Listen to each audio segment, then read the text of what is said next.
turn off the music. Do you have any idea what happened to the last NES Tetris video with this song?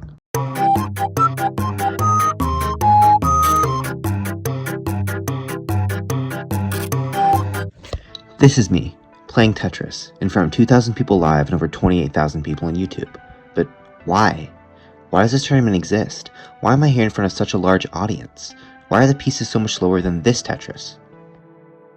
To fully explain this, we'll need to go back to 2010, where three men wanted to make a documentary entitled Ecstasy of Order, with one goal in mind: to find the world's greatest Tetris player. The spotlight of this documentary was a tournament, hosted in an LA movie theater. The tournament was played on what they viewed as the most pure form of Tetris, the 1989 NES version. In this version, the pieces locked instantly to the bottom of your stack once touched, had only one piece to preview, and no hold function, so every piece that went through the queue you had to place on your stack. This tournament was such a large success that this one-off event for a documentary became a tradition, the Classic Tetris World Championships. Every year since, except for 2 years due to a certain pandemic, the championships have been held in October at the Portland Retro Gaming Expo in Portland, Oregon. Veterans and rookies alike meet for a weekend to socialize, stack blocks, and marvel at cleared lines, or lack thereof. Quick note on how the CTWC works. This is a player's current score, and this is how far ahead or behind they are compared to their opponent. The winner is whoever tops out or ends the game with a higher score. Over here is their next piece, and how many total lines they've cleared so far.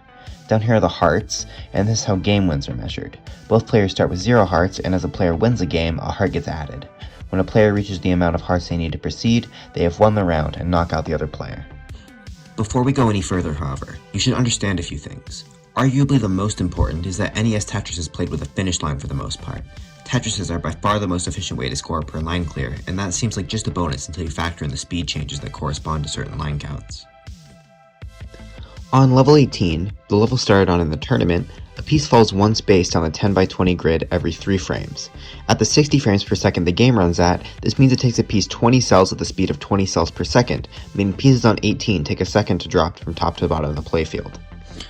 At 130 lines, this level transitions from 18 to 19. 19 is at a faster speed, and the levels 19 through 28 all share the same speed. These levels 19 through 28, have a drop speed of 1 grid cell per 2 frames, and at the speed of 30 cells a second, the piece has 2/3 of a second from top to bottom. At 230 lines, the level transitions to 29, and from now on, the pieces drop from the top to the bottom of the playfield at 1 frame per grid cell, meaning at the speed of 60 cells a second, a piece gets to the bottom in just 1/3 of a second. For mental and visual reference, here's a quick comparison of these speeds. When the speed becomes faster, it becomes harder and harder to survive, and harder to place each piece where you want. And level 29 is basically impossible for most people to survive at all. This makes what may look like a boring marathon turn into an exhilarating sprint, where players push each other to get as many Tetrises as possible before level 29. Another thing we need to dive into before explaining the players is the playstyles, the ways to move the pieces and play the game. There are 3 main recognized playstyles in the community as of today: DAS, hypertapping, and rolling. DAS, or Delayed Auto Shift, is simply holding down the button on the D-pad in their desired direction. This causes the piece to move in that desired direction at a speed of 10 times a second when handled correctly, which may sound quite fast but can easily be outpaced by other methods. DAS was the dominant playstyle from 1989 to 2017 in terms of competitive play and scores, due to being very intuitive and easy for anyone to pick up, but very hard to master. Hypertapping, or just tapping, was first conceptualized back in the 1990 Nintendo World Championships by the champion, Thor Åkerlund. He was left-handed, so he could vibrate his left thumb on the D-pad of the NES controller at times of well over 10 times a second, being able to move the pieces over a good bit faster than DAS. This method was popularized by Japanese player Koryon, as well as 2018 and 2019 world champion, Joseph Saley, who used strange grips instead of just their thumb in order to get their right hand to tap the D-pad, as they were right-hand dominant.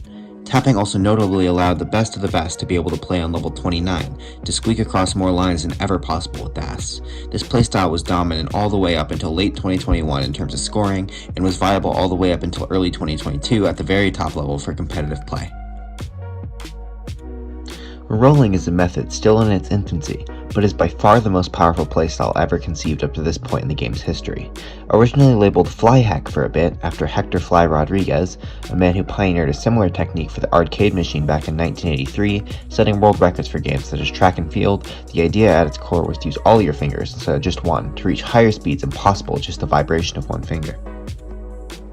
This caught the attention of many community members who wanted to find a way to adopt this playstyle to the NES controller, but there was one problem. The D-pad on the NES controller is too small to roll all of your fingers onto. They tried a lot of different techniques, such as rolling all the fingers of one hand onto another finger positioned on the D-pad, but then rotation wasn't possible. In late 2020, top hyper tapper at the time, Cheese, finally found a technique that worked. Instead of hitting the top of the D-pad, he would put his thumb on one hand atop the D-pad and hit the whole controller onto it from the bottom. The bottom of this controller had more than enough room for rolling all your fingers, so with the right thumb pressure, it was effectively like hitting the D-pad with all 5 fingers. Rolling was perfected over the following months and could hit input speeds of 20 to 30 times a second, which is absolutely game-breaking. This allowed extended play on level 29 and made the finish line of the game essentially into just a harder, manageable level for the best of the best players. This playstyle has been adopted by pretty much every modern top player and is a must for anyone hoping to win any major tournament nowadays. Now that that's over with, let's talk about the players you may want to keep an eye out for throughout the story. Throughout its now 12 years of existence, the Classic Tetris World Championships have seen 4 unique winners. Jonas Neubauer, rest in peace, who won every single CTWC up until 2018, with the exception of 2014, was won by Harry Hong. Joseph Saley won the 2018 and 2019 tournaments, and the 2020 and 2021 online tournaments were won by Dog playing Tetris. However, for various reasons, the former 3 couldn't make it in 2022, and this only left one hope for a returning champion this year, and also the first stop for our tour of players of interest.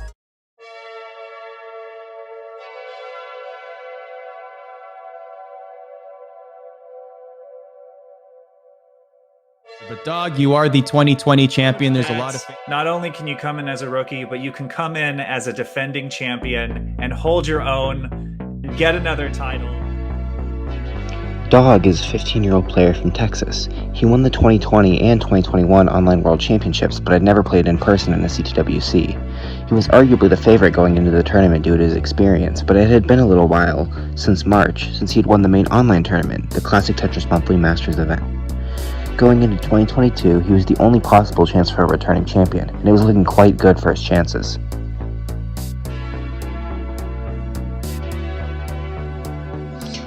Pixel Andy is Dog's 17-year-old big brother, and another contender for the world title.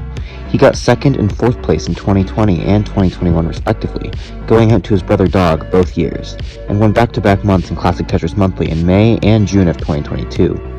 Going into CTWC, he was also a very strong contender and hungry for his first ever World Championship title.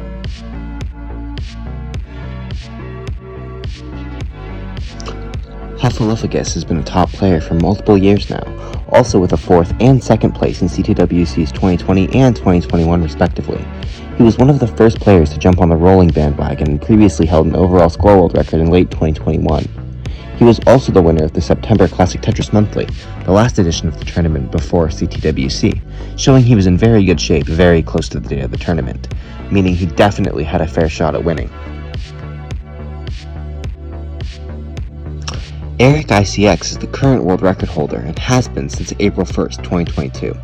At the time these records were set, they nearly doubled the world record at the time, so Eric was known for having the most potential out of every player, being the only player to reach glitch colors in NTSC, the version of NES Tetris played outside of Europe, but was prone to earlier top-outs than some of the other players at the top. Eric has shown a near-robotic understanding of the game mechanics and also nerves of steel when it comes to pressuring situations, so nobody could expect what they would do on the day of the tournament.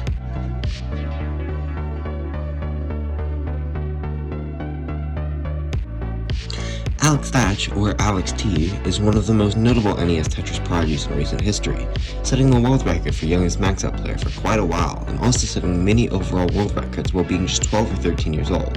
He holds practically every record with hypertap, but switched to rolling earlier in 2022, later than most other top players. By the time CTWC this year rolled around, he was a fresh, focused, and extremely scary threat to the tournament, despite not winning any big tournaments with rolling yet.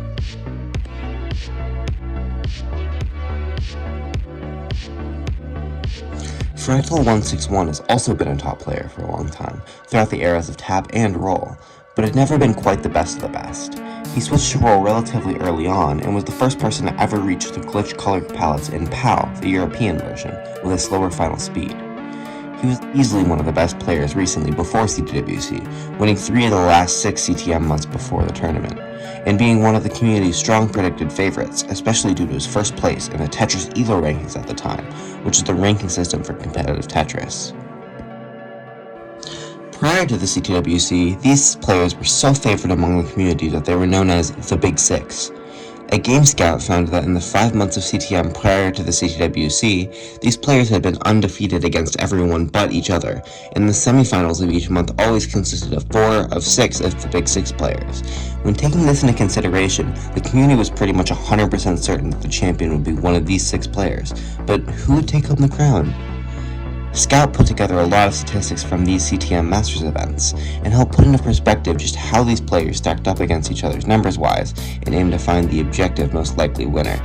This was really the best metric the community had to go off of, but it really just mattered who had their performance in check the specific day of the tournament, as each player definitely had a near completely equal shot at the title. And this is me. Although I don't have as much to show as the other players here, I definitely wasn't a pushover in the scene either. I started playing in December 2019 after watching the 2019 CTWC that October, as well as the 2018 CTWC experience video by aGameScout. I got quite interested in the scene after that, so I joined a couple of Discords and downloaded NES Tetris on an emulator. I wasn't anything particularly noteworthy, but I did manage to slowly inch my way through personal best scores until around the 500,000 mark. To this point, I was a DAS player, and I tapped occasionally. I wasn't quite confident in it yet, but I kept honing it over time until I was comfortable enough switching to hypertap as my main playstyle. From here, it only took a short 2 months to improve more and more to the point of 1 million points, or a max out. I started taking the game more and more seriously and really started pushing for more personal bests, and more personal bests I got.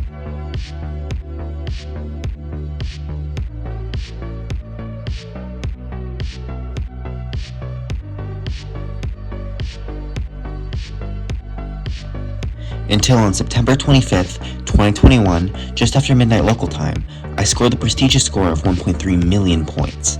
This was, and still is, an extremely prestigious threshold, and really made me confident about trying to push to the top level of the game. At the time I started playing, nobody had even had 1.3 million yet, the world record being 1.298 million by Tyler P. In February 2021, I qualified for my first CTM Masters event for the March tournament with a qualifier of 1,041,000 points, back when that was still a possible top tournament cutoff. I then quickly got knocked out by Tommy NTG, who went on a historic run the next month, winning the Challenger Circuit, the second highest monthly tournament tier, to win a spot in the Masters event, only to win that too. Throughout the next year and a half, I continued to hone my consistency and become a threat within the community, making many Masters events appearances and even winning a few matches there, against Jerpy, Tristop, and Moya respectively, as well as getting a chance to play and put up a fight against extremely prestigious players such as Alex T, Dog, and Andy. But there's one problem with going to a world level. Up until mid to late August of 2022, I was still playing on an emulator, which isn't CTWC legal, and that's where the beautiful community comes in. Huge thanks to my awesome friend Peyton, who was kind enough to ship me one of their extra NES consoles straight from New York, and a huge thanks to Eric ICX, who helped me find an old CRT television to use. From this point on, I had under 2 months to completely switch from a keyboard and emulator to a console and controller, which is incredibly difficult, but with a semi-strict daily regimen and a lot of mock qualifiers of the CTWC format, I got into pretty damn good shape by October, with a 7 max out mock qual, good enough for 14th seed in the 2021 CTWC online qualifiers, and a few 1.2 million scores under my belt. I was feeling good. And on October 13th, 2022, me and my dad flew out to Portland, Oregon, so I could actually try my hand at the World Championship.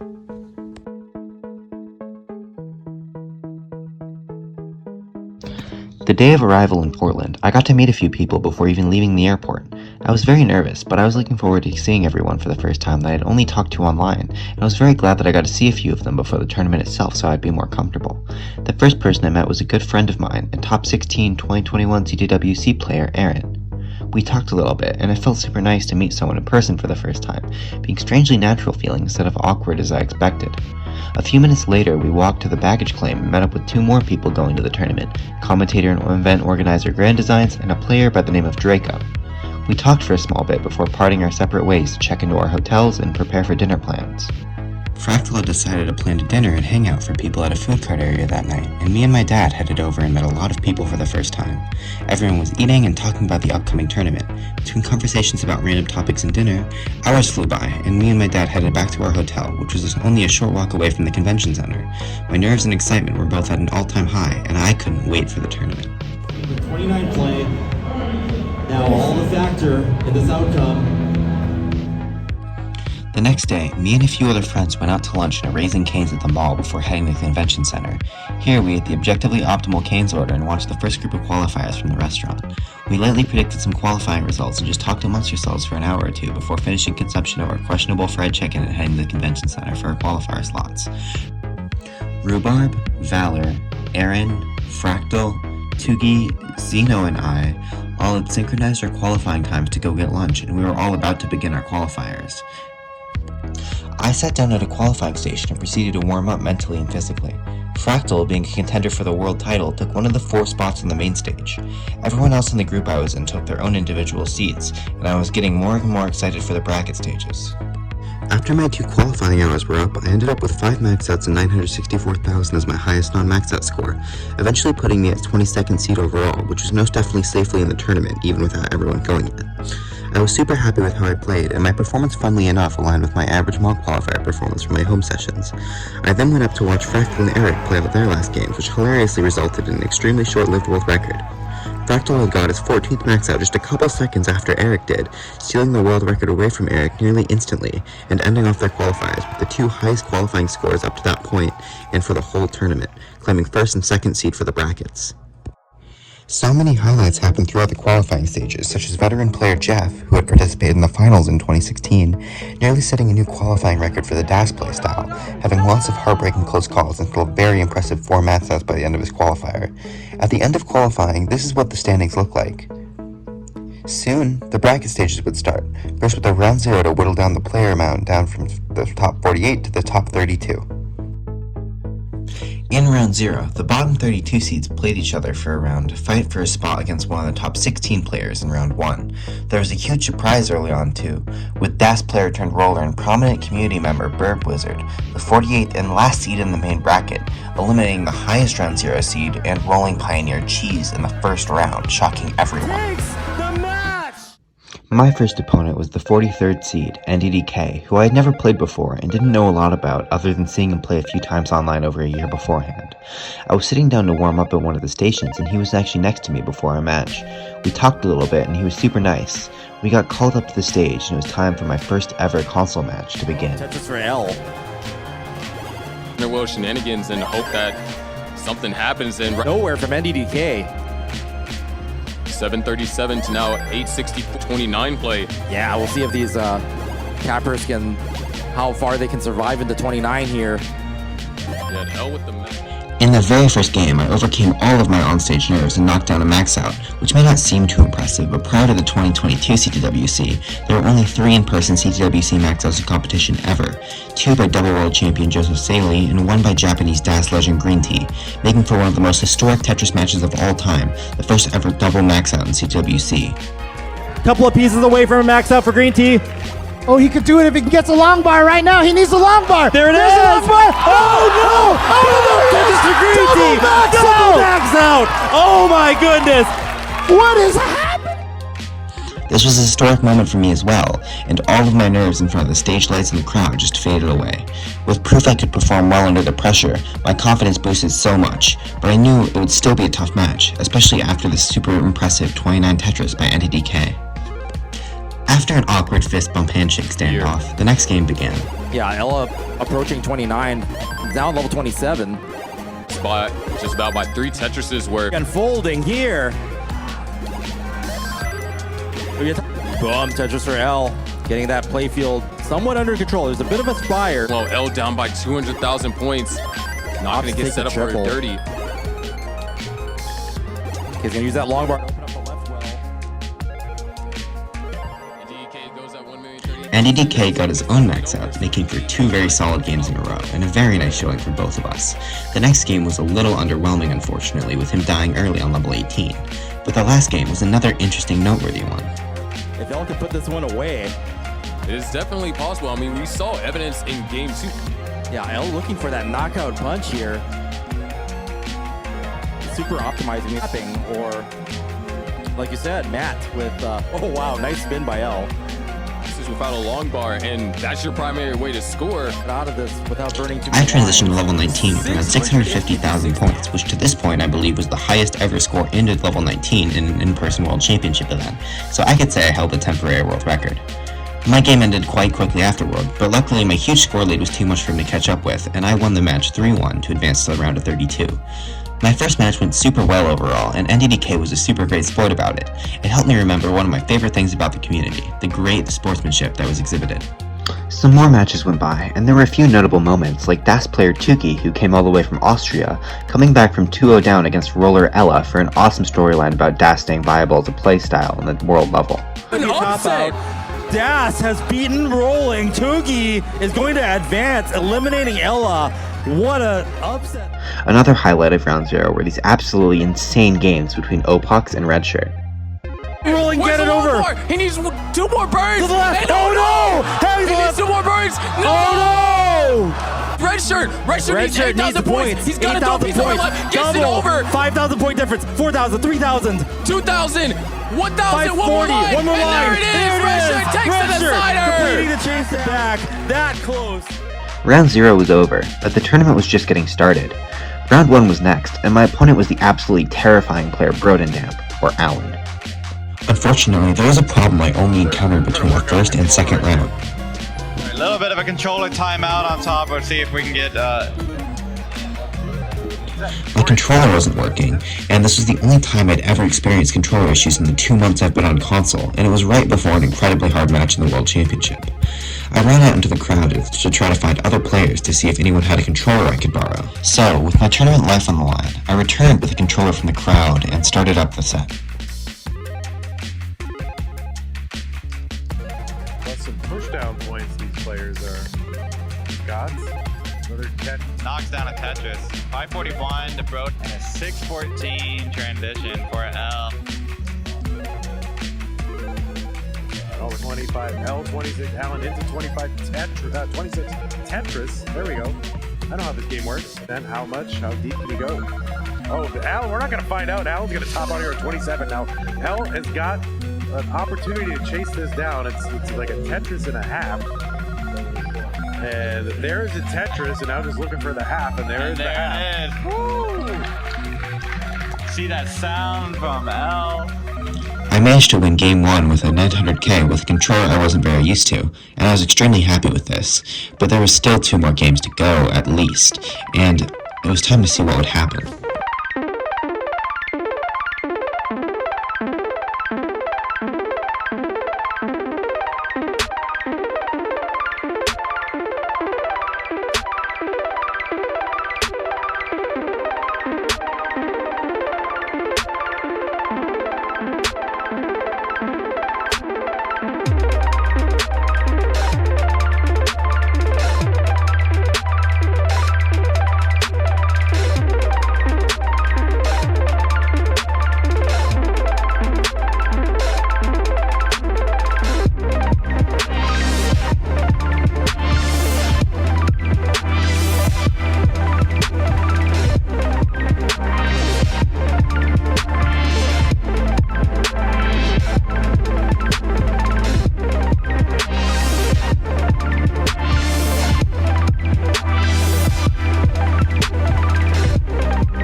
Unfortunately, the next 3 games were awful, and I went out.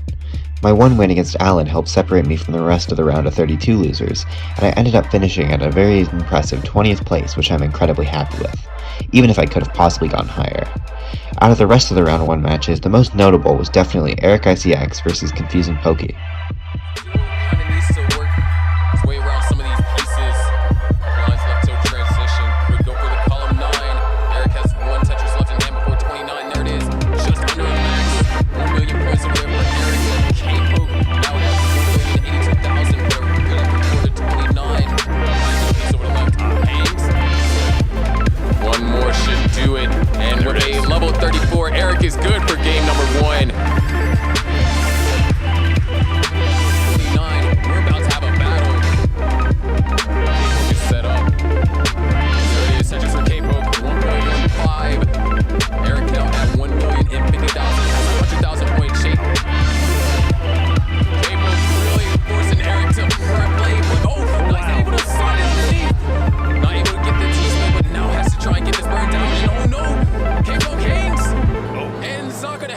1.2 million. Eric has 100.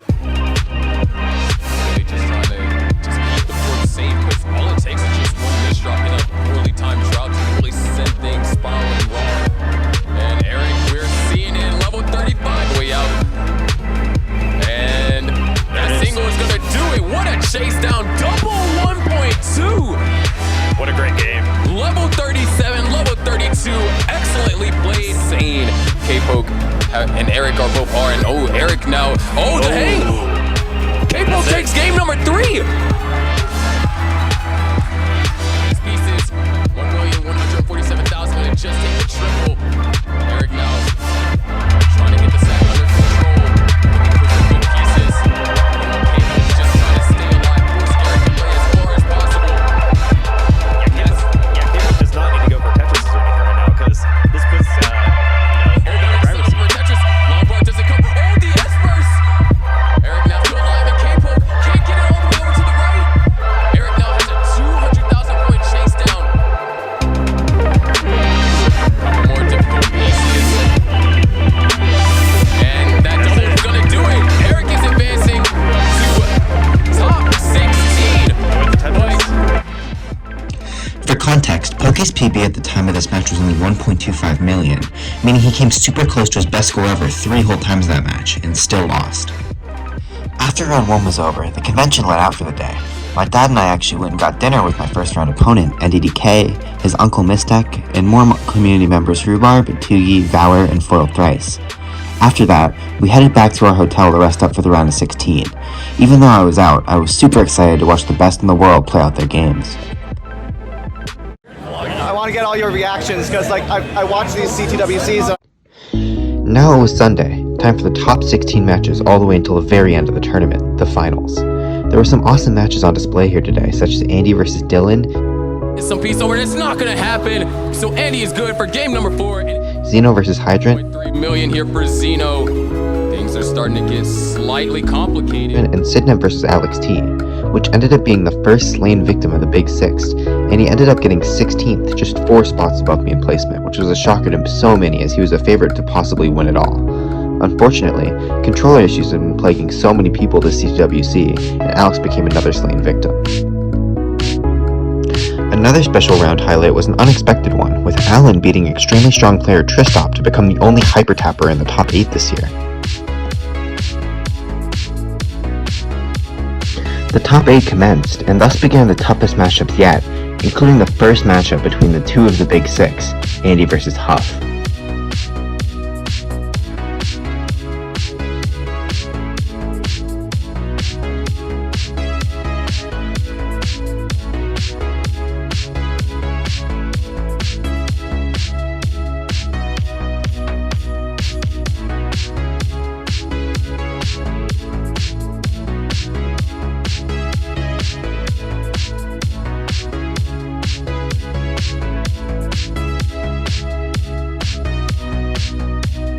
Andy was just in better form than Huff in the day of, and had both efficiency and longevity on his side.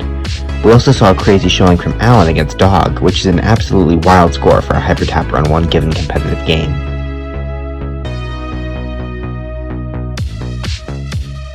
$10,000 points left. 10,000. What a burn! What a burn for Dog! And finally, after the year of lead up, the top 4 were ready, and we were just 2 matches away from the finals. This marked the 3rd year in a row for both Dog and Andy getting into the top 4, and definitely had the CTWC experience upper hand, as both Eric and Fractal hadn't made it to the top 8 in past years. But they were the number 1 and number 2 seed, notably both in absolutely insane shape. Eric only dropping 1 game against Confusing Pokey, and Fractal being flawless up to this point. It was an underdog versus Dog story, and an underdog versus Andy story in the top 4 still though, and everyone was anticipating insane matches. And oh boy did they deliver. Tetris! You can hear the shouts for Fractal. He's got some of his fans out over here on some suggestions as well. Yeah, will we have the infinite level 29? Okay. Oh, we gotta go for the Vits. He's gonna use a Vits. Oh! Fractal, He's gotta be careful. He's gotta be careful. He can't push too hard on this after all. It is a scoring Tetris rate going into 19. And again, in modern Tetris rules, Nothing major. Nice split double there. looking for another eyepiece unless he can get a nice triple over there, but nope, he's gonna go for the eyepiece. Opens it right back up. A bit of a misdrop right there, but shouldn't be any problem. You see, cleans it right down there. Tetris ready again. Boom! Tetris for Fractal, and one bar will come. But one bar wouldn't come at all. And so, And that'll do it. Tetris! Not Tetris, but single. boom! Single for. We're gonna count down yeah, now. we're gonna count down. Players ready? 3, 2, 1, Tetris! And again, how efficient they are at the rolling. That all kind of goes out the window. Yeah. So Dog with a better looking field now, evening it up. We are neck and neck again. And Dog hitting transition. 70% Tetris rate. Both round as we pass level 26. Dog within 1,133,000 points, and the decisions very neck from the top. Oh, and that's not going to be survivable. That's and very the chase down lead. Only needs 4,000 points. Actually, just 1,000 now. There it is. And Eric takes game number 1, 2, 1. Tetris! Also, don't forget, if you do have Amazon Prime, continue to grow. Yeah, I'm starting to even see just more people coming just to be a spectator, and that's amazing. And what Joseph did to usher in this pass, but you know, the timing of when you start rotating and moving the next piece is so crucial. It's just a few frames too. Yeah, you're gonna see a lot of frame perfect movement here. And for Dog. Yeah, both players still in great shape. No big digs. It's up high. Okay, it's gonna need a long bar up high. Okay, boom, Tetris for Fractal is rewarded. And remember, nice spin by Andy. Yeah. Andy double long bar. Yeah, it's that clutch decision making, that instinct, building the spire. Yeah. But again, in command here on level 30. Wow, look at this dig by Andy. Oh man. Okay, he needs that long bar over there to do. Okay. Can Dog dig through this? No, it's not gonna happen. 40,000 point chase down. And again, rolling out of control, but Fractal's gonna take this round and even it up 1-1. Again, 2. And there it is! Eric. And Eric takes the second round. Dog now on the ropes. There it is, transition. And transition, so 600,000 point transitions for both players. We are off. Eric was able to catch up in that last sequence. 87,000 point lead now. It's ahead by a few lines, but and a double max out. And we've got a column 8 both Tetris players transition. Yeah, hitting kill screen. Yeah, this level is. Yeah, Dog hits 29 with the Tetris at triple, and that left side's gonna be a problem for Andy. Has a slight lead, but is gonna top out with that. Fractal has a 14,000 point chase down. Is getting up a little high. Flat burn, triple, and double. And there it is. Fractal taking the third round. And Fractal now up by 1, down somehow. And isn't able to hold on. Eric completes the sweep and eliminates the 2-time world champion. You can also see right here, Fractal not going for topping out from the speed change. Right, and that's one of the problems for Andy right now. Okay, Andy getting clean. Okay, there needs that long bar. Oh no. He needs another one. He needs another one. A drought right now would be devastating. Oh, that left side's already a problem. And Fractal is going to take the round and the match and will advance. This does not feel real, I think. And yeah, it's just a really fun experience. It's so much better, like in person. It really is. So, yeah. Is that ever in your sights? Heck no. It's going to be such an amazing match. So, Eric and Fractal, good luck to both of you. Absolutely. Ladies and gentlemen, that was a 2-time. The first and second seeds, Eric and Fractal, the #1 score player and #1 ELO competitive player, had knocked out Dog and Andy. Both players had only dropped one single game before the finals in a dominant performance, Fractal dropping one game to Pixelandia in the semis just now, and Eric dropping one game to Confusing Pokey all the way back in the round of 32 before getting in a groove. Finally, it was time for the finals to begin. Both were so utterly dominant that people still had no idea which way this finals match was going to go, but I don't think the world was ready for what was going to happen in this match.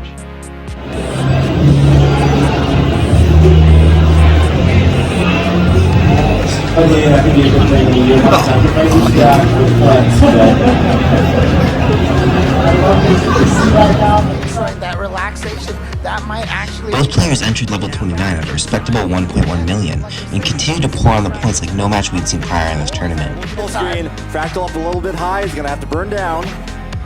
But looks like that was part of the plan. No. Good. He's waiting for another high piece. There it is, a triple. And then a single. Oh, wow. Triple. Where's that lob? Because this is They're playing the cleanest, smoothest level 29 the CTWC had ever seen, and they blew past 1.4 million points each. Fractal is slightly ahead, but Eric was showing no signs of letting up either.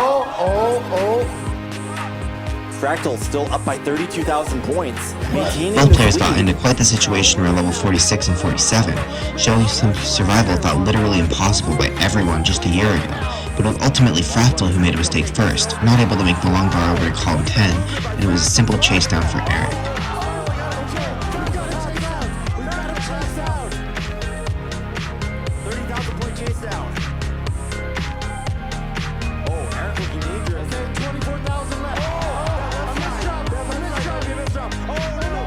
Which he unfortunately couldn't quite complete. One game down, and history was already made.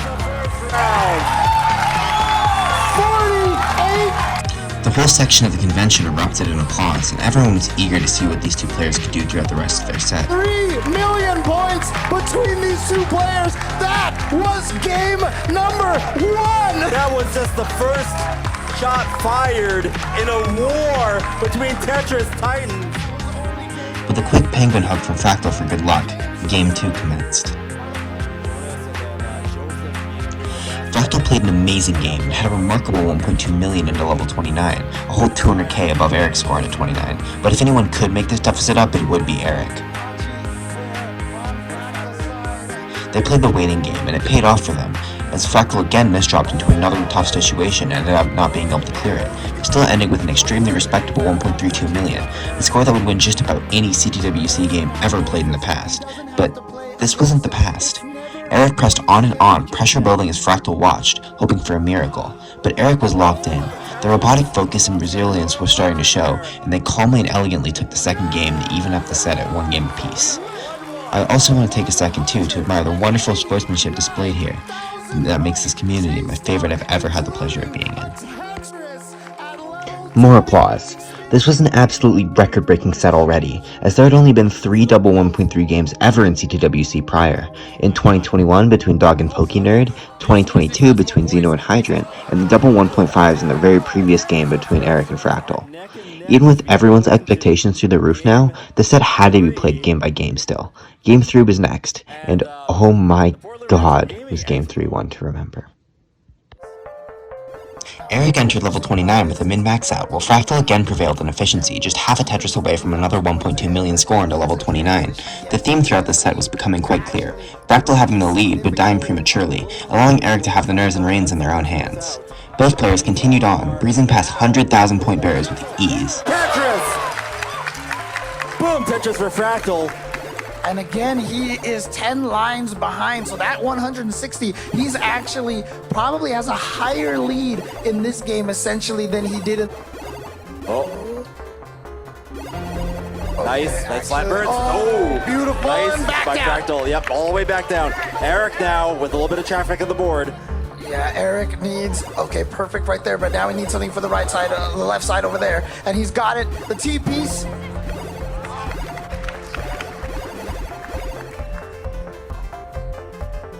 Okay, Eric with some...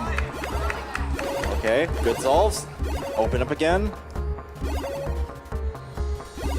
Yeah, the lead is going down just a tiny bit. Eric even performs an absolutely iconic and historic nosewipe at level 59, as if this was all just child's play to them. They continue on, clearing line after line, destroying level after level, and approached the 2 million mark.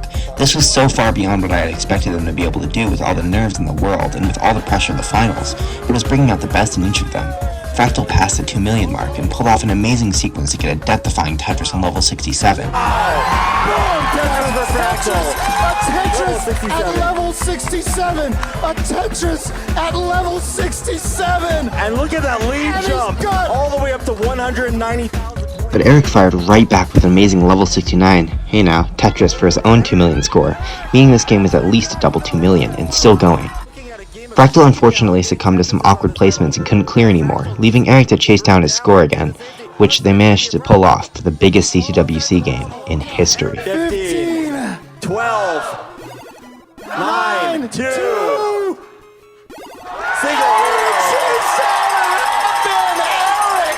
His strategy of survival! Eric and Fractal shared disbelief in a quick mid-set one-armed hug before sitting down to play Game 4. And since Eric was at match point, this was possibly the last game of the whole set, and possibly last game of the whole tournament. Everyone knew both players were in incredibly strong shape, but unfortunately the game was uncharacteristically low scoring for Fractal, and he entered level 29 with an ugly board and mid-900k score. Fractal having a lot of holes looking like Type B. You can't survive Type B on 29, can you? Or can you? Let's find out. Fractal burning down somehow. Wow. Oh, that left side's impossible. I don't think it's... Despite the most valiant of cleaning efforts, Fractal couldn't clear it down, leading Eric to the insane 3-1 victory, and the most groundbreaking and historic CTWC performance ever. CX with the endurance strategy has become... Both players shared a hug to each other and their respective cover plushies before receiving their respective trophies to cap off one of the best Tetris tournaments of all time, and easily my favorite weekend ever. Thanks. Can I sell out now? Can I sell out? Okay, twitch.tv/Fractal161. I am probably not going to stream because I have a lot of homework to do. Everyone shared photos and signatures for a while, and I ended up with an awesome memento for the weekend. My personalized NES Tetris cartridge for making the gold bracket, stuffed with as many signatures as it could fit. After the tournament, a small after-party was taking place with music, some drinks, and the worst version of Tetris up for people to play, Tetris for the SNES. DMJ kindly bought me a Coke, and I talked to a lot of people, and quickly after that all the minors got kicked out for their 21 plus party. Pumpy Heart, the awesome incredible soul he is, gave me a sticker and Tetris Gym cartridge for free for participation in future CTM tournaments. I gave parting words and parting hugs to as many people as I could before leaving, and just like that, I was back at my hotel, and the next day I flew all the way back to Alaska to go back to school the next day. It may have just been over 3 days, but the experience is surely one that will stick with me forever, and a true showcase of why this game and this community means so much to me. Thank you so much for watching. I love y'all. Goodbye.